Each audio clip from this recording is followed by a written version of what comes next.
From LinkedIn News, I'm Leah Smart, host of Everyday Better, an award-winning podcast dedicated to personal development. Join me every week for captivating stories and research to find more fulfillment in your work and personal life. Listen to Everyday Better on the LinkedIn Podcast Network, Apple Podcasts, or wherever you get your podcasts. Did you know that small and medium businesses make up 98% of the global economy, but most B2B marketers still treat them as a one-size-fits-all? LinkedIn's Meet the SMB report reveals why that's a missed opportunity and how you can reach these fast-moving decision makers effectively. Learn more at linkedin.com/meet-the-SMB. Hello, my friend, and welcome to another exciting episode of Negotiate Anything. Thanks for joining us today. With over 10 million downloads and listeners from more than 180 different countries, it's dedicated listeners just like you who have made Negotiate Anything the #1 negotiation podcast in the world. I'm your host, Kwame Christian. I'm a business lawyer, mediator, author, and the proud CEO of the American Negotiation Institute. Now, before we get into today's insightful conversation, I have a golden opportunity for those of you who recognize the power of negotiation in your professional lives. Have you ever found yourself wishing that you could navigate those high-stakes conversations with more confidence? Or perhaps you're looking to empower your team with the art of persuasion and conflict resolution. At the American Negotiation Institute, we've crafted specialized keynotes and workshops tailored for those very needs. We've transformed the negotiation skills of professionals worldwide, and we're eager to do the same for you. We believe the best things in life are on the other side of difficult conversations, and our goal is to help you improve your lives and the lives of those around you, one difficult conversation at a time. Don't let another challenging conversation leave you second guessing. Click the link in the description to discover how we can help you find confidence in conflict, negotiate better deals, and have stronger relationships. Because in the world of business, every conversation counts. And now, without further ado, let's jump into the interview.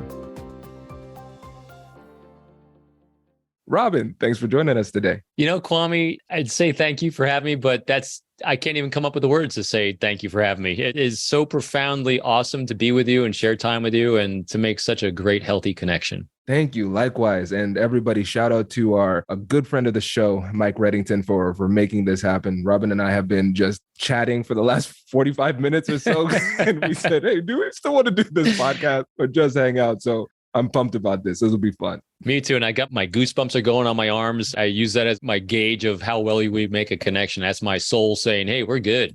I love it. I love it. I'm feeling it too. So how about you get us started by telling us a little bit about yourself and what you do? Boy, life arcs are great. They started long ago, or we can go up forward and close. So real briefly, the fun, sexy one that people like is, so yes, I'm a veteran Marine, former FBI spy recruiter. I was a head of the FBI counterintelligence behavioral analysis program. I ran our behavioral team for a number of years, wrote numerous books on how to build trust, rapport, and how to have great, healthy relationships with people, because that's the foundation for everything we do. Retired from the FBI in 2018, and I've been a keynote speaker, lecturer, trainer, podcast hoster, basically anything having to do with human interaction where we can make it a good, healthy interaction, free of manipulation, free of subterfuge, free of all the things that cause divisiveness. I'm in. Oh, this is so great. Listeners, I will put links to all of Robin's gems into the chat, but this is great. And you know what? Let's mix this up because I've read some of your work, my friend. And one of the things, besides the brilliance that it contains in terms of skills development,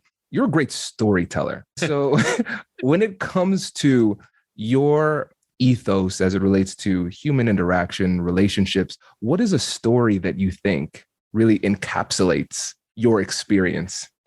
We have what was the impetus for me to be on the life arc that created that story? And then we have the humbling moments along the way that accentuate the story. I think I'll start with, because again, what you get with me, what's called a narrative answer. It's this really long, really profound. As you said, it's a storytelling answer. Each of us has an event or a series of events early on in life that cascade on top of our genetics and our biology and all the things that make us who we are as an organism on the planet. And all those experiences early on forge kind of the likes, wants, the desires, and the path we want to start pursuing in life that makes us feel safe and valued by others. Mine was like many, kind of profound and impactful because it was full of some challenging moments. I was bullied, anyone with the name Robin with blue eyes, blonde hair, and moved around a lot because his parents didn't have any money. You were setting yourself up for bullying.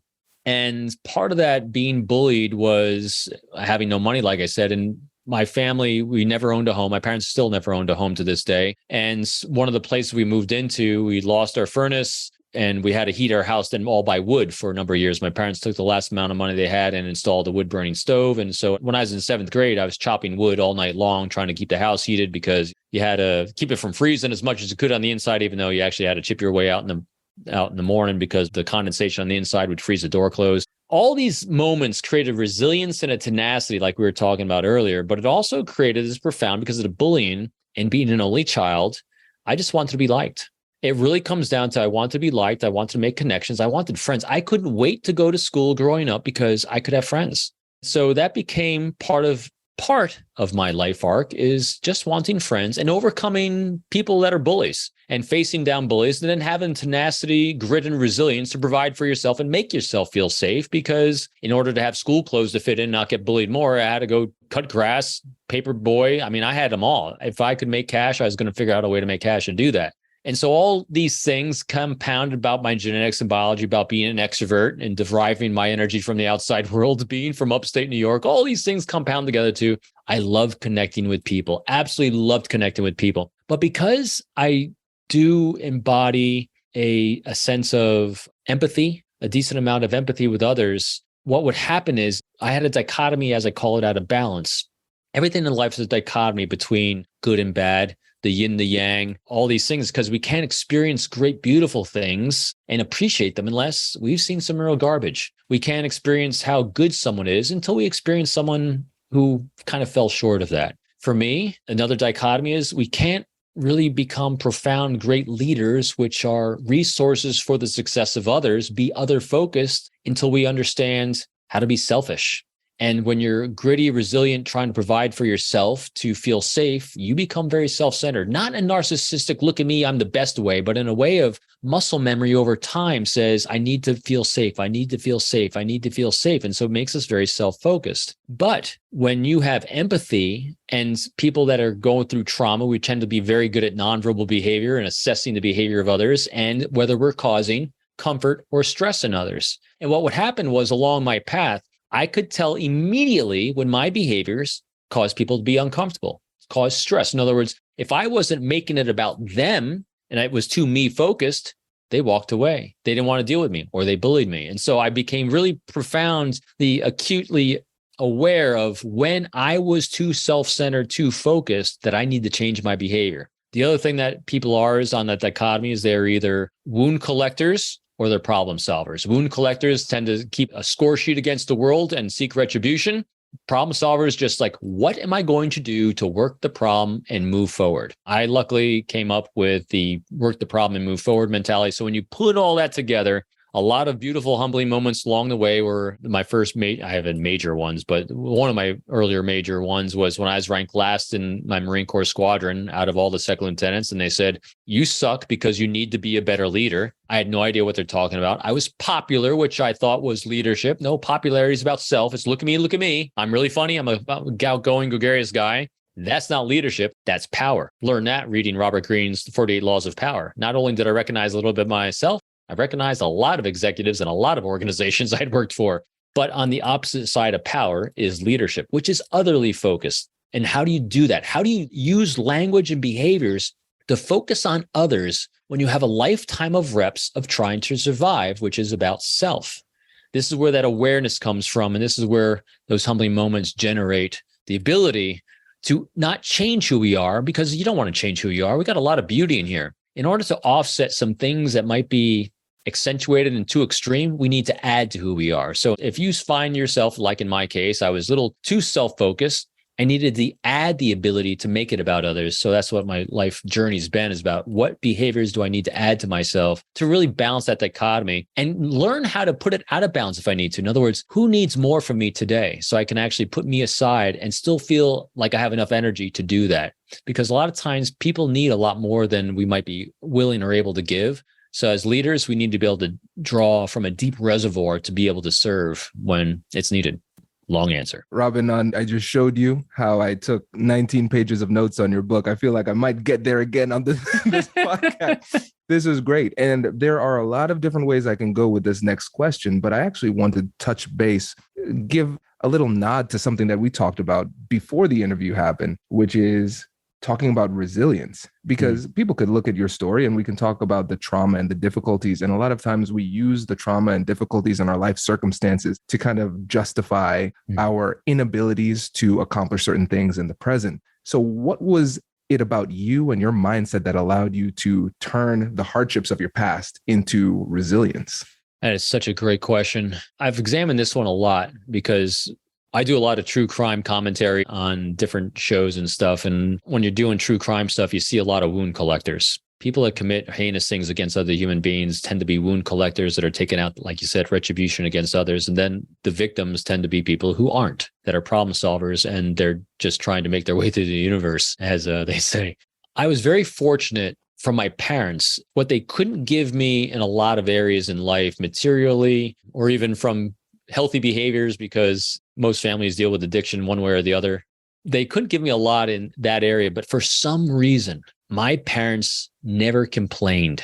So I had behaviors modeled earlier in life that even though I was the poorest kid, I didn't know I was the poorest kid. I didn't know I was the poorest kid because my parents never said, oh, we're so poor. My parents never said, oh, they're not entitled to that. We should have what they have. In other words, there was never a woe is me. It was like, we don't have. What are we going to do about it? We're going to have more jobs. We're going to try to get into the Naval Academy because I can't afford to go to college. There was always thinking about, and this is the most important thing, I think, when working with people and working with ourselves, it's good to know Simon Sinek says, start with why.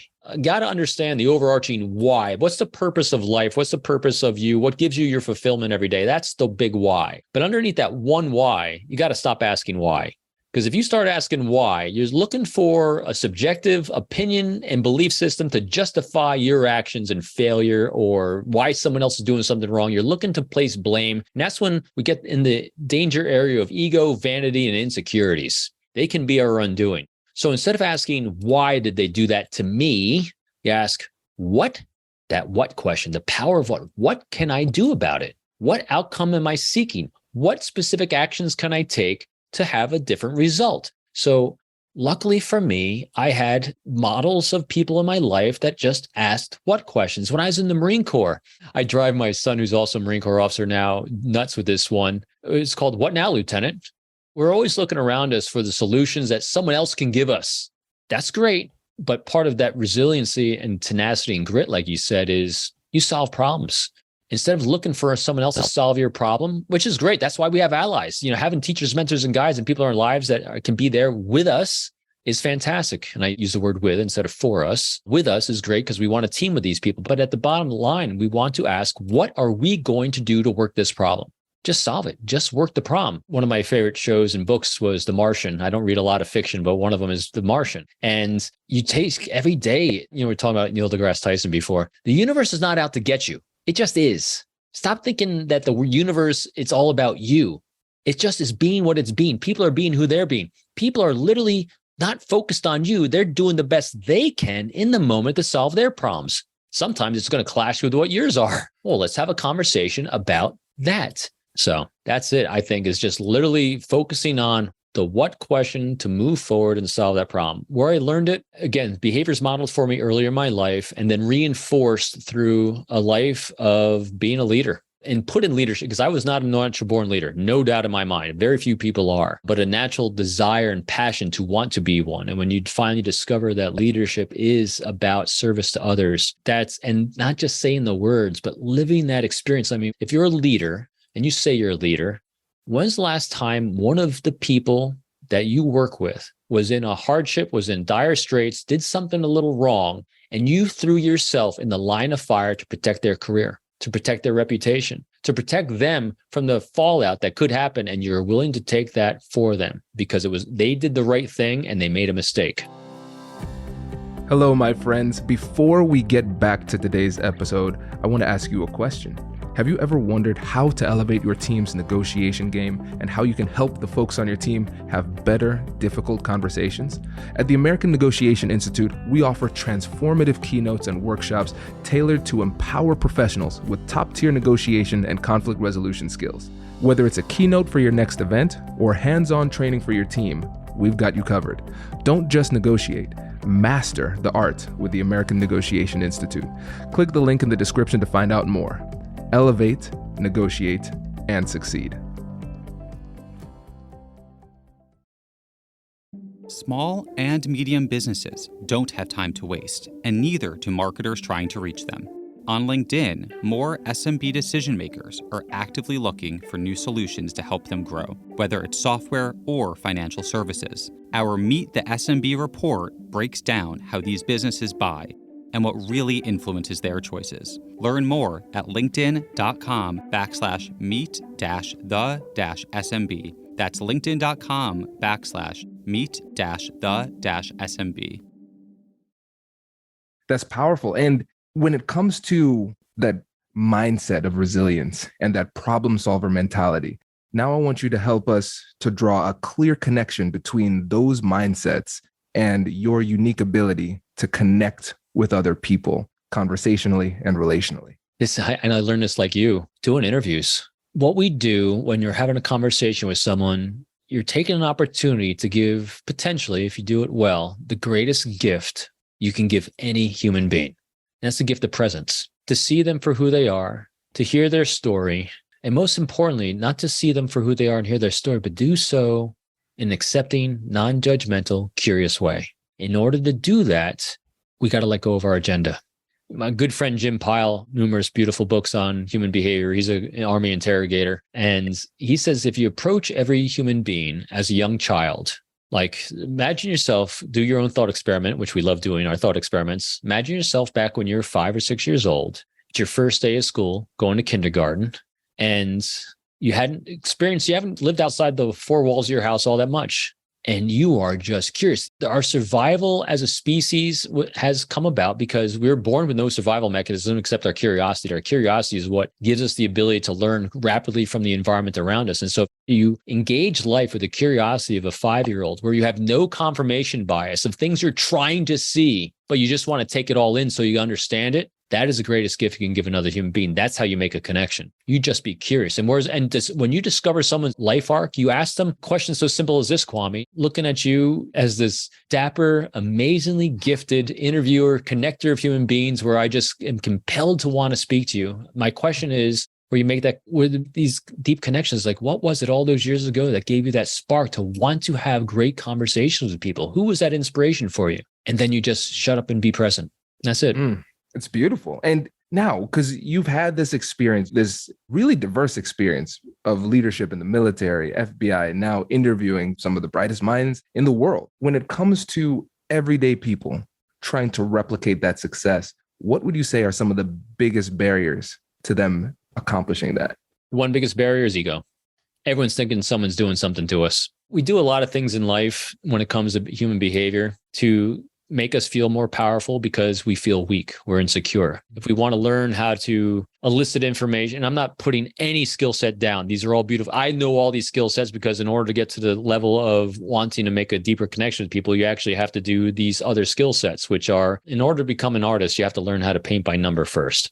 Leonardo da Vinci, one of my most favorite people in history, wasn't born learning how to paint Mona Lisa. It was a lifelong process of his. Mona Lisa was never finished in his mind because it became his lifelong journey to learn new skills and techniques along the way. And so he carried Mona Lisa with him. So as he learned something new, he applied it. And so that's what we're doing at this mastery level, is being aware of enough to know we're not going to use carnival tricks to play with people. We want to understand and make these deeper connections. So even when people say he lied to me or she lied to me, or they're trying to take advantage of me, where's the focus?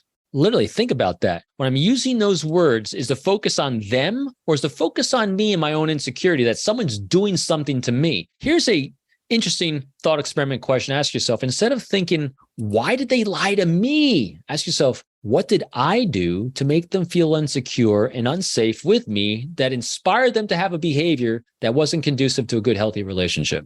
That's owning it. as taking accountability for the only thing I can control is me. And it makes it about them. It makes me curious about them. Different way to look at it. Wow. Now, Robin, let me speak on behalf of all listeners, because I know what a lot of people are thinking. They're saying, I don't want to do that.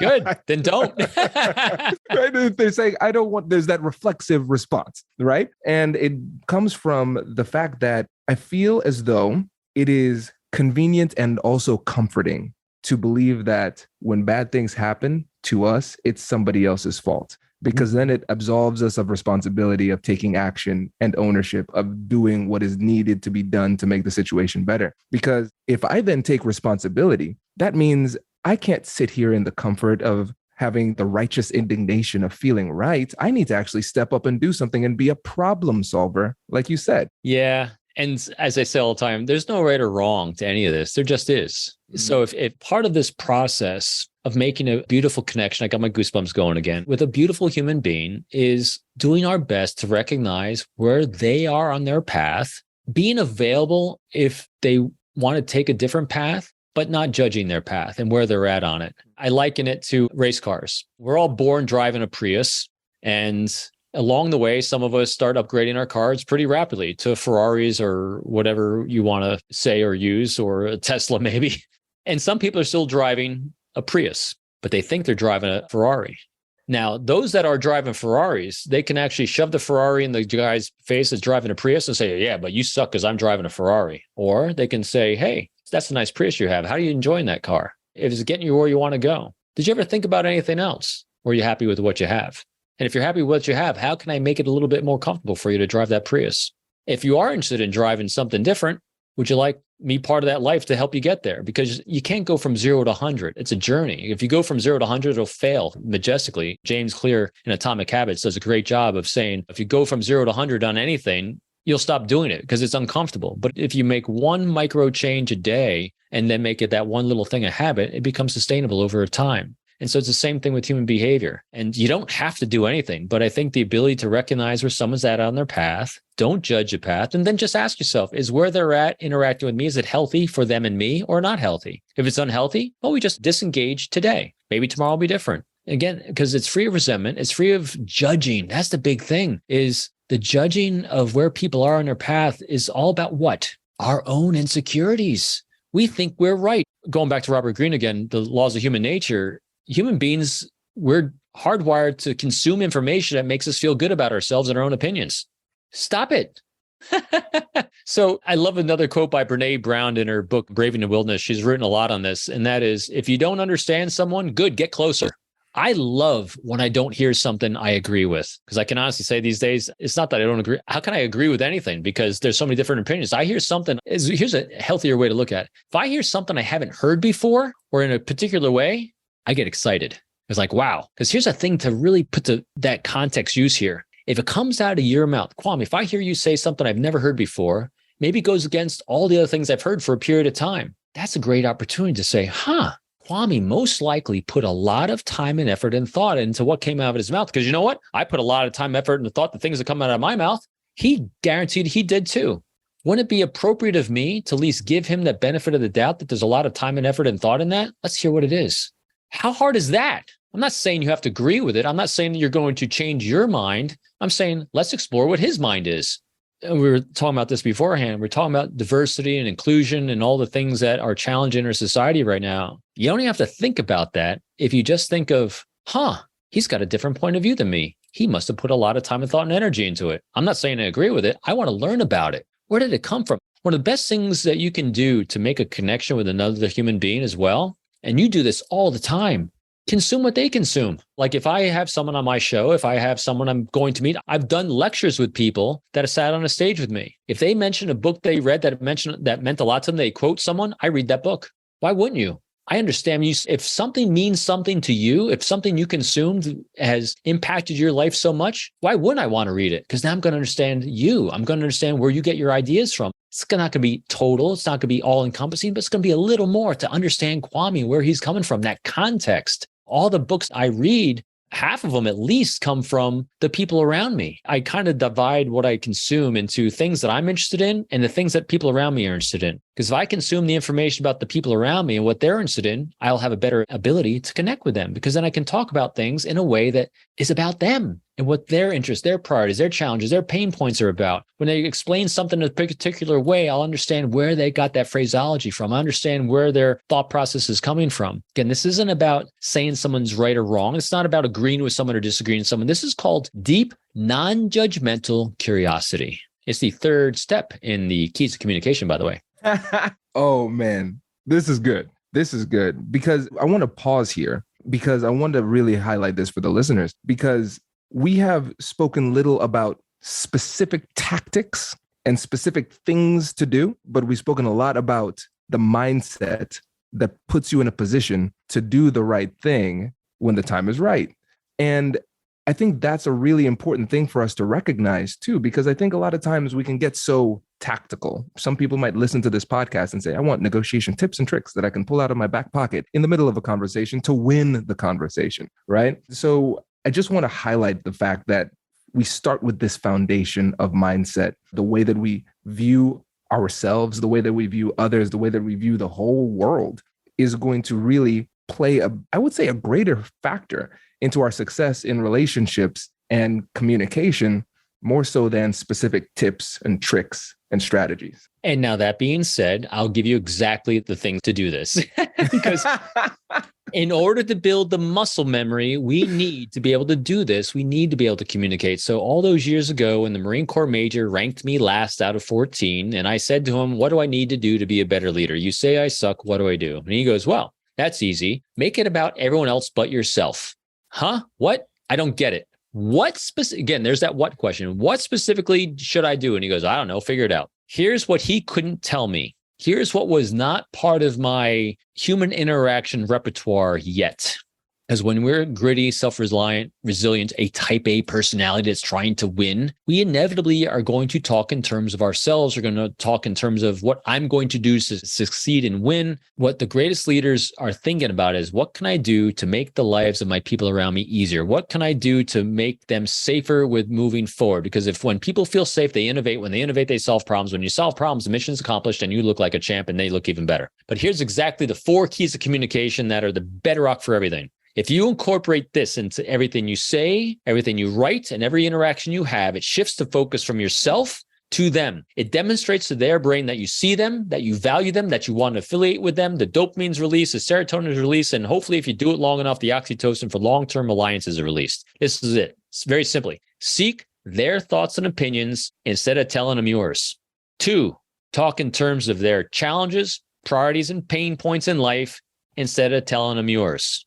3, validate them non-judgmentally by having deep curiosity about them instead of you. 4, empower them with choices in their life of what they can do to move forward instead of telling them exactly what they can and can't do. You do one of those 4 things, and I guarantee you this, take any one of those things about the people that in your life that you absolutely love, that you love to be around, you can't wait to talk to. Think about this. I love this one too. Robin Sharma wrote this in Who Will Cry When You Die? It's think about who you love to see walk through that door. Think about the greatest person that can walk through the door that makes you feel like $1 million. When you see the email come in from them, when you see a text come in and you're like, oh, I see you thinking, Kwame, good. Then ask yourself, am I that person for everyone else? And I guarantee you that person that you think is doing that for you, they're doing those 4 things, if not one of them, very, very well. Most profoundly, I guarantee you this, they're seeing you without judging you. They're asking those questions about you. They're talking about what's going on in your life. And never during the course of that conversation are they sharing, they're burdening you with themselves.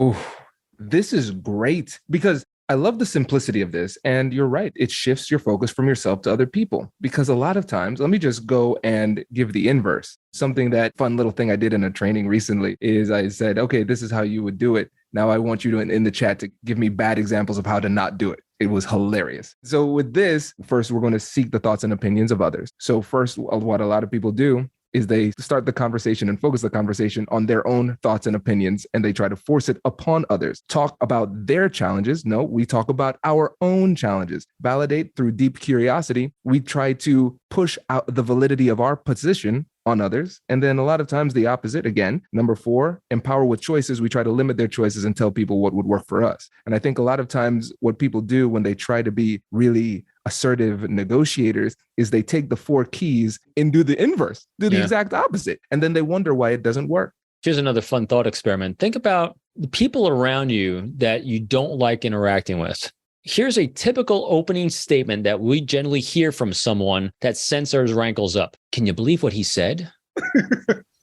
Can you believe what they did? Isn't that horrendous? So they're giving you their thoughts and opinions. They're judging what's going on without any understanding about your context. You might think it's totally awesome and cool. Instead of saying, can you believe what they did? They should say something like, pretty interesting. What do you think about what's going on? In the FBI, one of my jobs was to work with companies that China, Russia, Iran, all these nefarious actors were targeting to compromise the national security of the company, the proprietary information, as I worked in counterintelligence. The worst thing you can do is walk into a company, not know the company, and say, hey, China's eating your lunch. What are you going to do about it? What if they're already partnered with them? Instead of saying, hey, what do you think about China?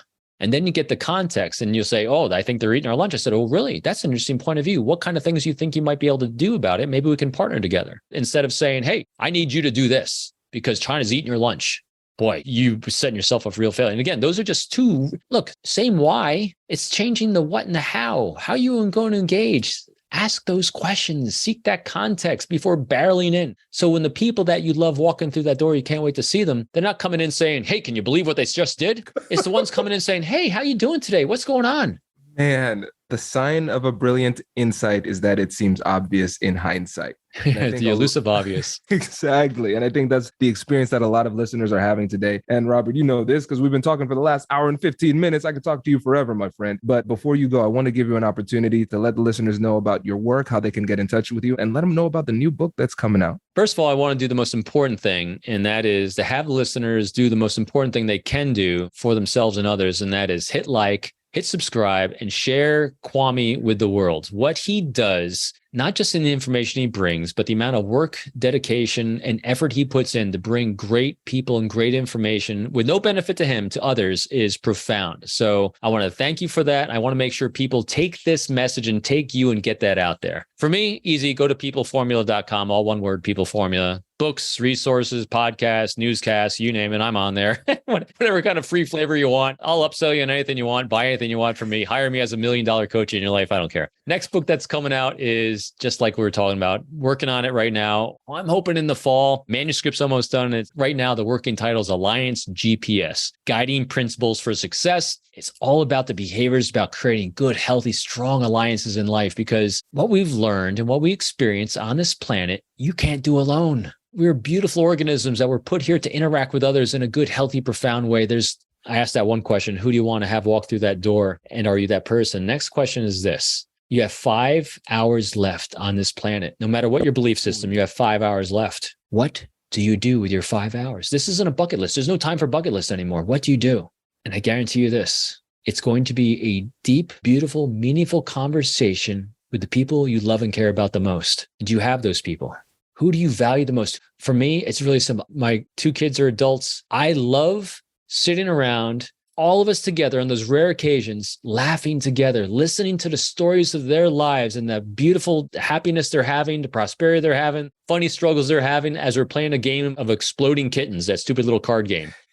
Laughter and joy with the people that you love in life. Those are healthy relationships. So that's what the focus should be. And so that's what the book is about, how to have a good, healthy alliance and good, healthy relationships with everyone you touch in life, because that's all it's about. Just be present. Give others that great gift.